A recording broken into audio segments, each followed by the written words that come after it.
What is going on, everybody, and welcome back to another episode of Diamond Talk. We are here tonight celebrating a Phillies win on opening day. Aaron Nola on the bump. Phillies beat the Oakland A's 9-5, and we are so excited to be here. Next to me always is George Ryder. George, how you doing today, starting it off? Let's go! Let's go! Oh, electric. Just like that ballpark. I wasn't there. You were there. I was. I was in the work truck. I was watching on my phone. Kyle Schwarber, bomb. Oh my God. It was a good day. Amazing moments. And of course, our guest today, very late. I decided to ask him a little bit later on. He was on it in a heartbeat. Kata Hot joining the show. What is this? Your third Phillies show today, correct? Yeah. Four in the last 2 days. Dude is on a mission. Let's go. Kata, how you doing tonight after this first Phillies win? Bryson Stott breakout party. Dude, it was electric. I was at the game today. I have never felt this way about Phillies baseball in such a long time. I don't know what the main cause was, if it was more of just the Phillies just being as good as they're supposed to be, or maybe the lockout has something to do with it. I don't know what the reasoning was, but the electricity in that ballpark today was something that I have never experienced before. 44,000 people in that ballpark. Again, something that I have not experienced since I was maybe 6 years old. Might be different to some other people watching this, but it was totally insane. A great game by the Phillies. Guys, Kata, I'm going to ask you first. First thoughts on this game. I know it was just all great feelings coming out, but really express like your full emotions on this Phillies win. I mean, it's just pure hype. Like, the Phillies haven't made the playoffs since I was 11 years old. I'm going to graduate college this year. So, like, the fact that we seem to have a good team again, and just the hype is just there. To see the line at Manco and Manco in Citizens Bank Park in Ashburn Alley, I love it. I love watching people pay for overpriced pizza while Schwarber is jacking a ball into the upper deck on the first pitch. Come on. Like, this is Phillies baseball. We got sluggers on this team. We got Joe Girardi trying to blow games, even though we didn't. Let's go, Phils. Let's go, Phillies. Couldn't have put it any better. And George, let me get your full thoughts on it too. Like, what are some takeaways that you really got from this game?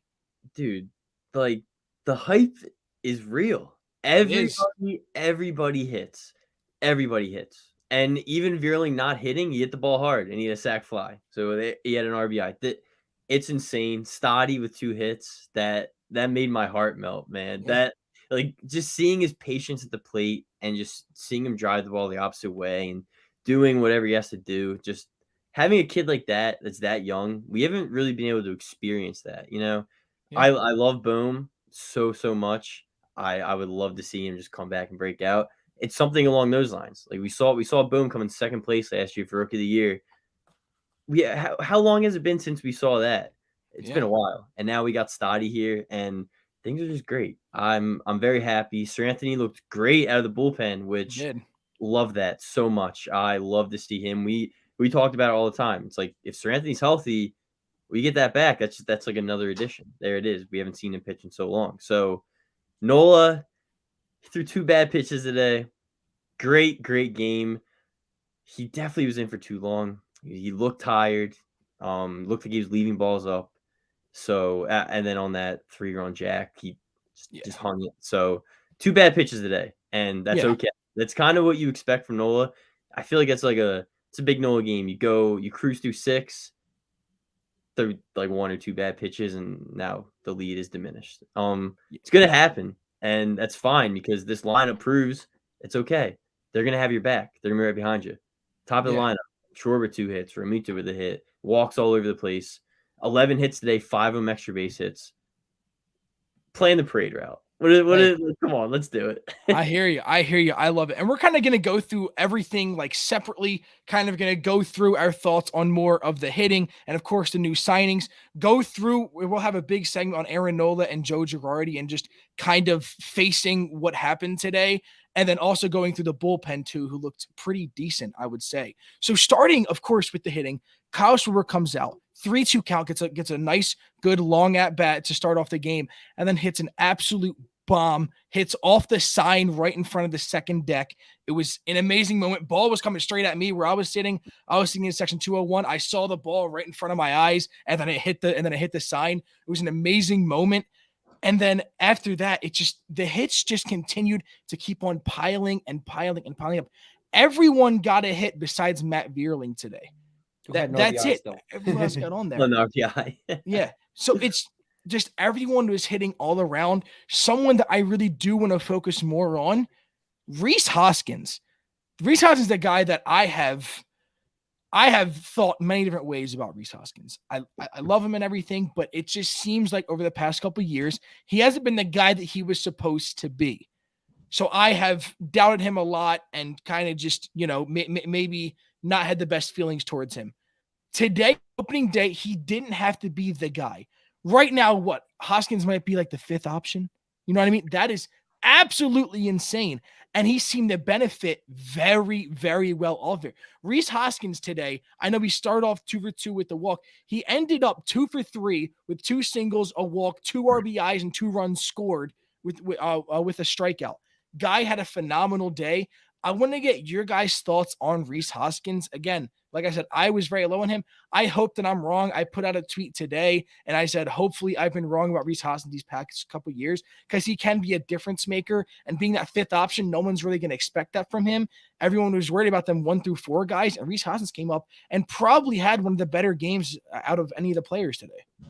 So, Kade, you go first. Sorry, I got to do that. The best Rhys Hoskins is the one who's not trying to pull the ball all the time, and he's spraying the ball all over the place. And that's what we saw today. When he first came up, that's what we saw. He was hitting the ball all over the place, wasn't trying to kill the ball, wasn't trying to hit home runs. They just naturally come because he's got a great swing. Yeah. And that's what we're going to see out of Rhys Hoskins this year, as long as he keeps this approach and just stays down on the ball and tries to just spray it all over the field. Sure, he may not hit 60 home runs, but if he bats 300, I don't think anybody's going to complain. No, I don't think so at all. So yeah, George, It's Rhys Hoskins. Like he's a guy that can give you a 900 OPS, and I don't think that's over the top. You look at last year's season, and it's like he had an OPS of around like 850, 860, but he had that one stretch where he's 0 for 30, 0 for 34, something around those crazy stuff. Yeah, you take that away, and he's a guy with an over 900 OPS that hit 27 homers last year.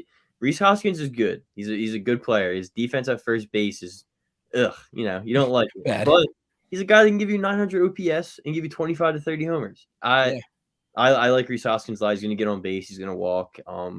He's a perfect guy to put in between everything you have at the top of the lineup. Whether they stick with JT at second all year, which I don't know. We'll see. We'll see what Girardi wants to do. But Hoskins is going to be an effective piece in this lineup. And just like you said, Cotton, when he's not trying to pull the ball, that's when he's the best version of himself. It really is. When he's trying to lift everything and pull the ball and hit homers, that's not what you want to see from Rhys. Just smooth swing, wait for your pitch, get on base. And it's simple. And I love Rhys Hoskins. I very, very high hopes for him this year. I hope so. Because this could be, I don't want to say a breakout year because he has had a few years in the past where he did play pretty well. It's just he's a very streaky hitter. When he's hot as hell. And when he's cold, he's really bad. So hopefully that can be figured out when he's not supposed to be a top 2, top 3 guy in the lineup. I think it's going to take a lot of pressure off of him, kind of like how if Bohm was starting this year, that possibly could have helped him. But leading into that, Bohm's not starting because one guy had an amazing spring and he just had a really good debut. Bryson Stott playing third base. Now, his defense might not have fully been there. He didn't look very great on defense. Was not started off as the third baseman, so we do have to put that out there. Bryson Stott is a shortstop, and third base and shortstop is totally different positions. But there were just errors on there that was just a little bit, shaky. But in the end, that's not what we care about on this team. We don't care about fielding on this team. Have we not made that known? This organization, Dombrowski didn't go there. Dombrowski in the offseason said, I don't care about defense. I want bombs. That's what I want. Bryson Stott's going to help more towards that. Bryson Stott started off today hitting 2 for 4 today. It was really great because he even had a ball earlier that was a few feet away from being a home run, but it went into foul territory. This guy can absolutely mash. And the fact that he was our 8 hitter today is totally amazing. But in my eyes, a very good debut out of Bryson Stott. His defense didn't cost us the game or anything like that. And he hit well and showed that he can be a problem. And starting off 2 for 4, I love it. So, Kata, I know you're a huge Bryson Stott fan. Let me hear it because I know you already brought him up earlier. Your thoughts on Bryson Stott today? I mean, he's doing everything that I thought he was going to do. The guy is just so calm, cool, and collected every single time out there. It's actually very similar to Bryce Harper. The way Bryce Harper goes about his business, I think Bryson's a little quieter than Bryce, but Yeah.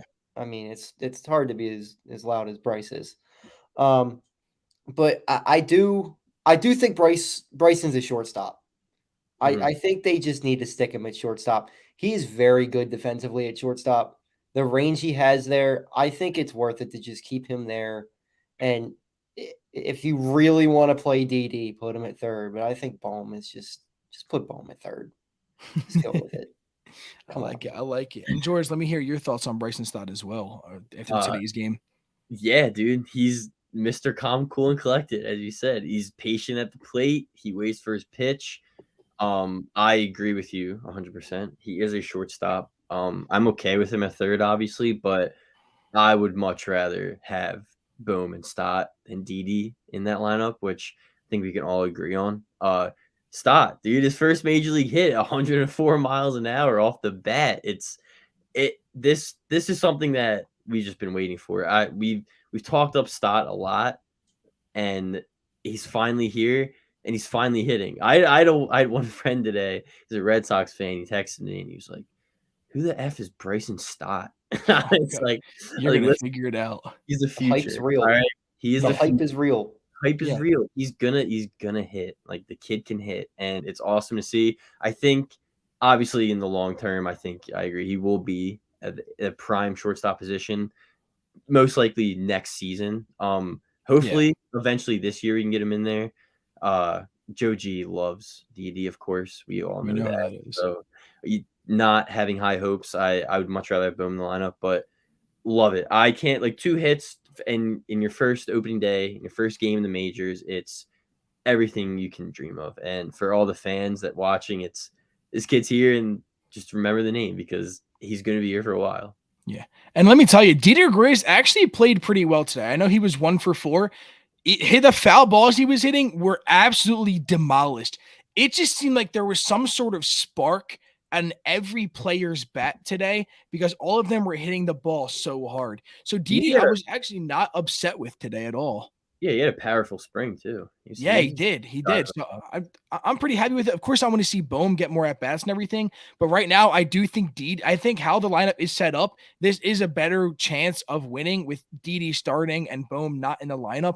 I think it's a better chance of winning. Maybe not better towards the future, but for now, it probably is better.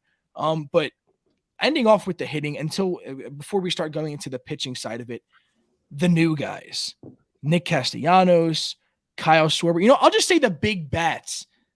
Nick Castellanos, Kyle Schwarber, and Bryce Harper. All of them having good days. Castellanos, maybe not. Very bad start from Castellanos. So we'll actually start off with him so we can start talking more positive about Schwarber and Harper. But Nick Castellanos started the day off with 3 strikeouts straight. 3. It was brutal. Watching him at the plate, he actually looked uncomfortable at the plate, swinging at pitches that should never be swung at, and it is not like Nick Castellanos. But by the time, the 4th time he came around, 4th time up to bat, that dude absolutely crushed the ball down the left field line.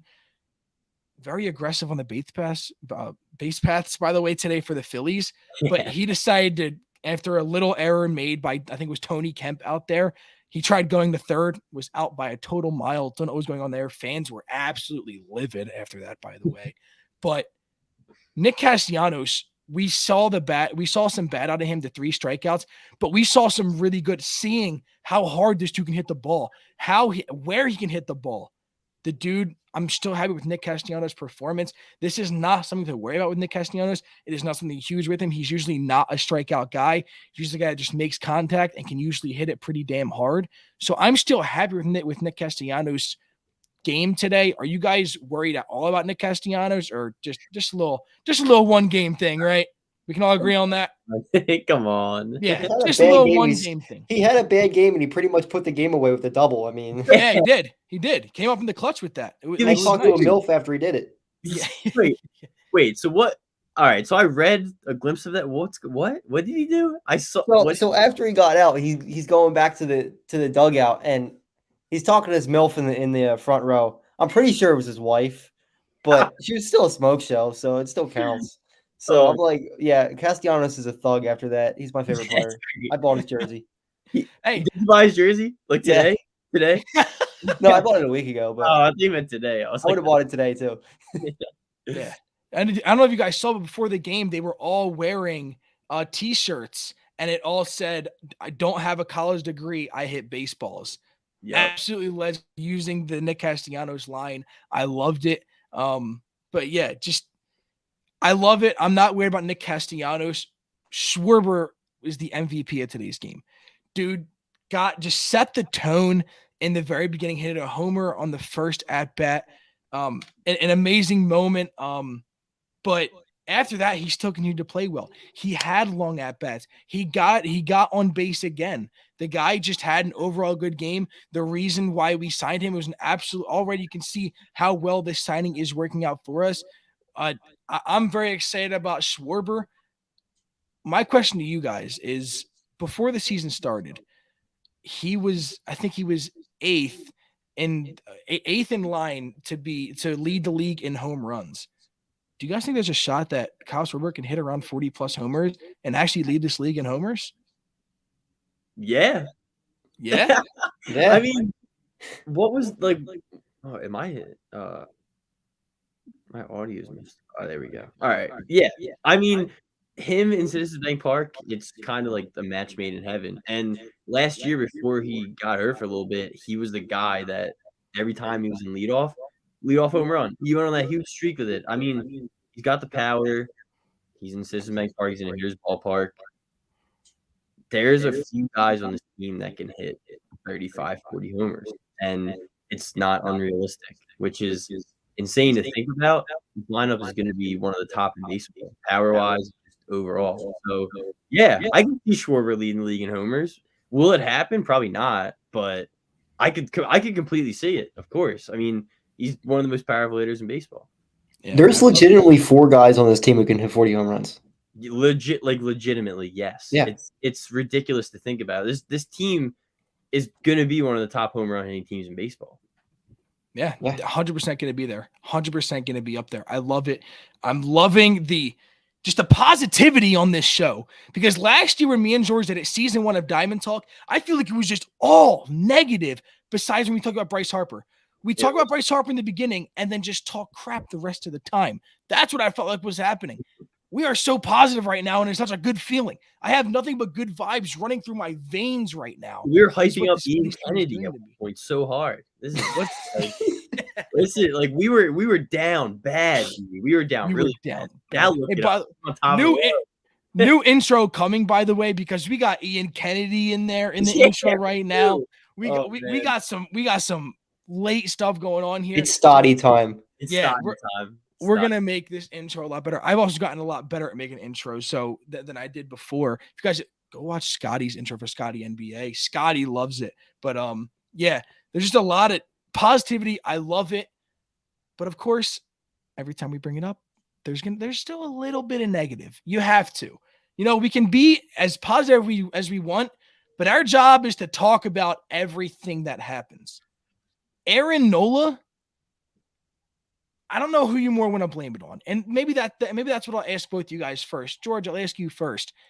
Aaron Nola letting up was 4 runs today. Had a very, very bad 7th inning. He went 6+ innings, 4 hits, 4 earned runs with 7 strikeouts and 2 homers. Whose fault would you say it more is? Nola just not pitching very well, or really just Joe Girardi not noticing that Nola should not have continued pitching and just letting him out there, letting it loose. Who do you kind of, I don't want to say put more of the blame on, but what's kind of like the reasoning behind it, George? Yeah, like I kind of I understand that Girardi doesn't want to quote unquote like put a leash on him, but Nola's like I get Nola's dealing through 6 and everything looks great. You notice right away that he looks tired. He's leaving the ball up. He's hanging pitches, and he's been dealing the entire game. At a certain point, it's like, okay, we got to get you out of here before something goes wrong, because we've seen Aaron Nola pitch before, and when he starts to get tired, he starts to get shaky, and here comes the home run that brings the team back in the game or gives up the lead. So I love Aaron Nola. I thought he had an amazing game. I think he threw 2 bad pitches, and that's okay. You know, it's gonna happen. I still believe in him. He's obviously not an ace. Wheeler is clearly an ace. Aaron Nola, it's not your fault.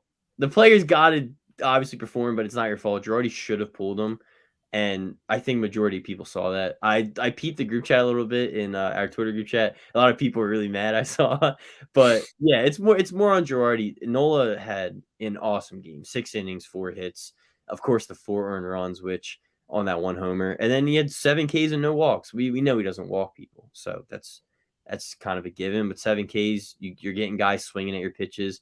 His movement looked good today. I was pleased with what I saw. Yeah. And Kyle, let me get your input on this too, on the whole Aaron Nola, Joe Girardi situation. His fastball was just in those first 6 innings, the way he was moving. Oh my God. Yeah. Like it had a good 4 inches of run to it. It was insane. He looked really good up until he gave up that double. And after that, it was over. You just saw it, and I'm just like, take him out, Joe. He's done. You just knew it was happening. Yeah. And I don't know if Joe just doesn't have a feel of the game or just doesn't know Nola, but I feel like it's every time when Nola has an outing that goes really well, something at the end has to ruin it. They can't just like take him out and have the bullpen finish it. Yeah. What I kind of think it was, and something that I've already heard before, Phillies have 13 games straight throughout the season. 13 days, 13 games. I think he was kind of trying to push Nola to get through a 7th inning so that maybe we don't use the bullpen up too much. I'm not really sure. That's kind of just one theory that has kind of just been tossed around that I've seen, which would kind of make sense. But the fact that, okay, we have him in the 7th inning. He let up a hit. Okay, maybe take him out after that first hit. Okay, no, they got a 2nd hit. Okay, take him out then. No. We had to wait until a 3-run bomb happened. Then you take him out. I don't really know which way to believe. I still have faith in Joe Girardi. I think he just wanted to see more out of Nola. I think they're still depending on Nola becoming, like, again, that all-star pitcher, because for him to be that great pitcher again, we can't just be like, oh, he's in a little bit of trouble, let's take him out.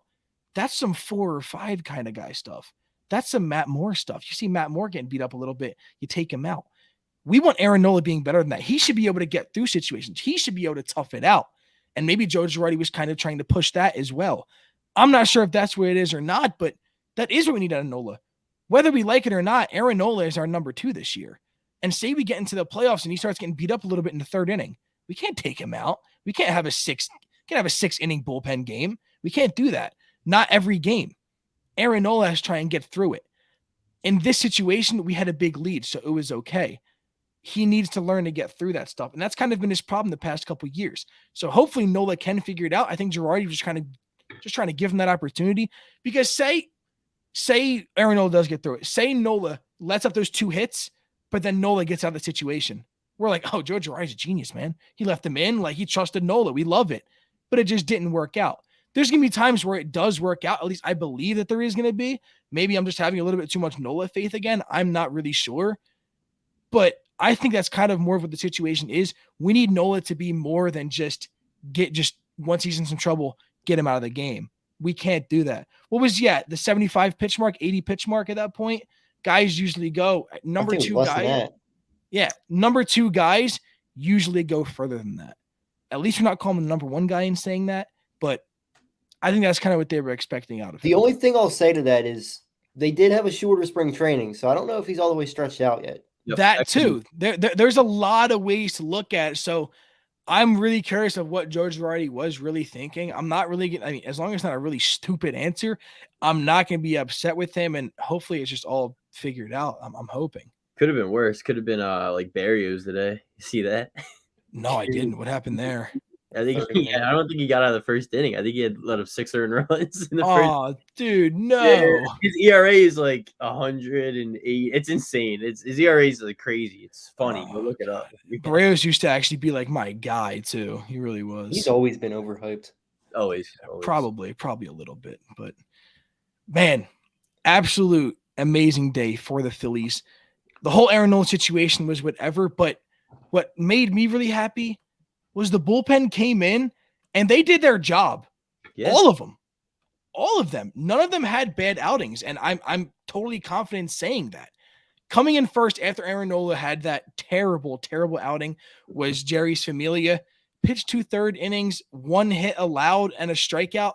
No runs let up. Brad Hand came in, closed out that inning, got a strikeout. Slider looked absolutely disgusting. If you guys saw that strikeout against Jed Lowry, Lowry did not know what was going on at that point because that ball was absolutely disgusting.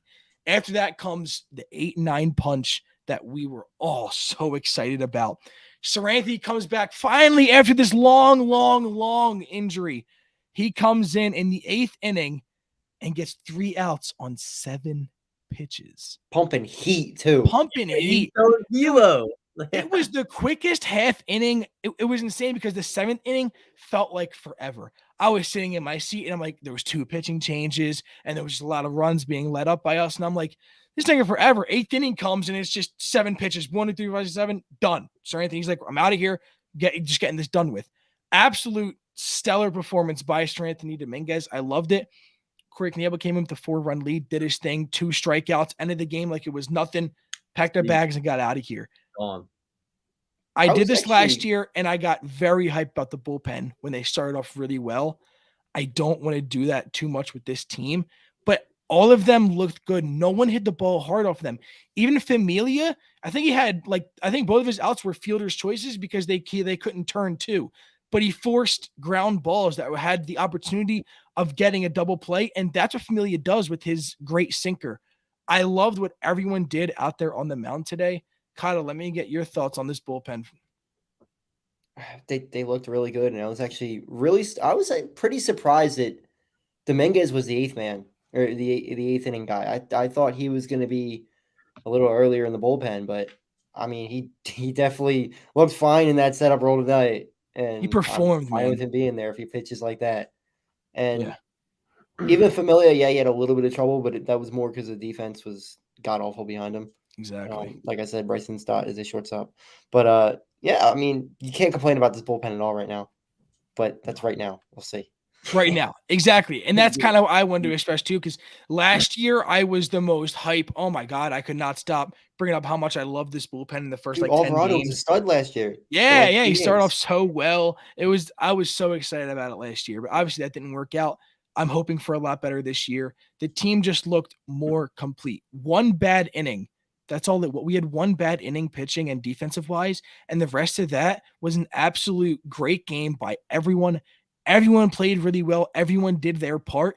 And if we keep scoring this many runs, which is not crazy to say, this team has a very good chance at being a very good baseball team in this league. Oh, yeah. Bullpen was smooth, which is not normal for us. So no.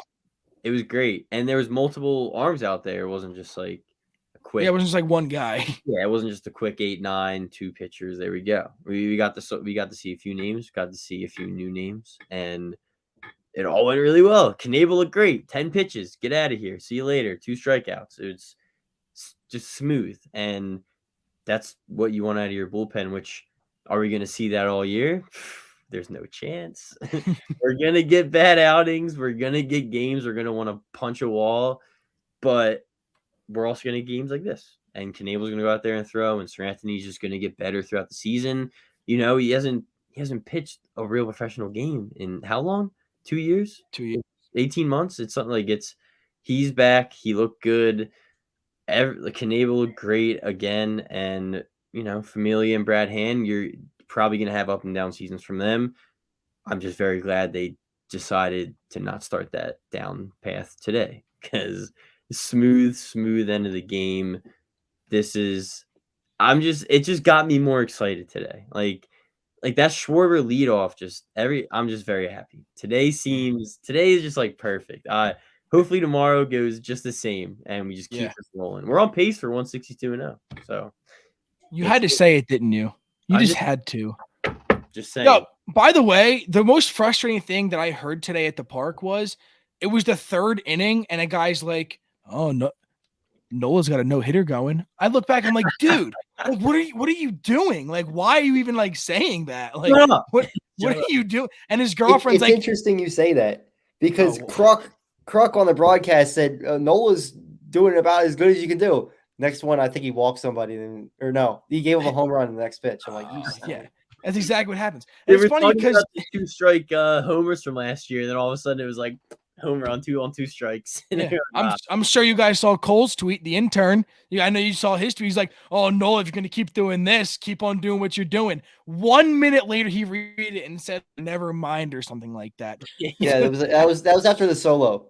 Yeah, that was right to the solo. I was like, "Great, absolutely great, Cole." That was hilarious. But also, when the guy said that, his girlfriend's like, "Don't jinx it." She's like yelling at him, and it was so funny. So funny. Yeah, but the atmosphere in the park today was amazing. I don't know if you guys saw it, but there was actually a brawl in right field today. Just people absolutely just throwing punches. It was right below me, and I just hear the crowd going, "Oh, oh!" And I'm like, "What is like going on?" And I saw on Twitter Alex Carr tweet, and it's like, "There's an absolute brawl in right field. Phillies baseball is back." It was absolutely amazing. 44,000 people on opening day. I think we went over everything we wanted to about today, but we will preview the rest of the weekend real quick. Tomorrow at 4:05 is game time. Phillies have Kyle Gibson on the mound. Do you guys know who's the starting pitcher for the A's tomorrow? Oh, yeah. Irvin. We got Cole Irvin on the bump. And let me tell you, when they introduced him today, fans went nuts, booing like crazy. It was the biggest reactions for the A's was him and Jed Lowry. Cole Irvin and Jed Lowry, people hated. They hate Jed Lowry. Why do they hate Cole Irvin, man? Why do they hate Cole Irvin? Because we all know why they hate Cole Irvin. Dude, we are going like I don't want to overreact, but we're gonna freaking shell Cole Irvin tomorrow. I hope so. Are you? I hope so. Kidding me? He's we got Bomer playing tomorrow. I'm predicting it. You think playing tomorrow? Dude. I wouldn't be shocked if doing a platoon at third base. I really would not be shocked. No, they need to put Bryson at short tomorrow. Yeah, that's what I was expecting. They are not benching Didi, man. Get out. They have to. He sucks. They should. He had a good day and he had a good spring. I don't care. He sucks. He sucks. Didi. He's making $14 million this year. This dude better hit for us, all right? He's not gonna have as bad as a year as he's not gonna have as bad as the years last year. It's like John Middleton does. Cut him. He's not gonna have as bad as the years like last year, because that's just should be. No, that was bad. But I'd rather have Boone's bat. Hey, we'll see. We'll see what happens tomorrow. So tomorrow, 4:05, you have Cole Irvin versus Kyle Gibson. I know what pre-game show, Cod. I know you were on that. Post-game show, I'm hoping to be on as well. Hopefully I'll be joining. Are you going to be on it tomorrow too, Cod? Do you know?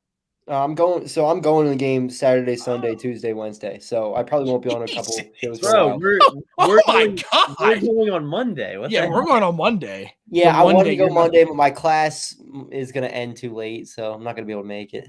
Tomorrow it's Cole Irvin, the legend, versus Kyle Gibson.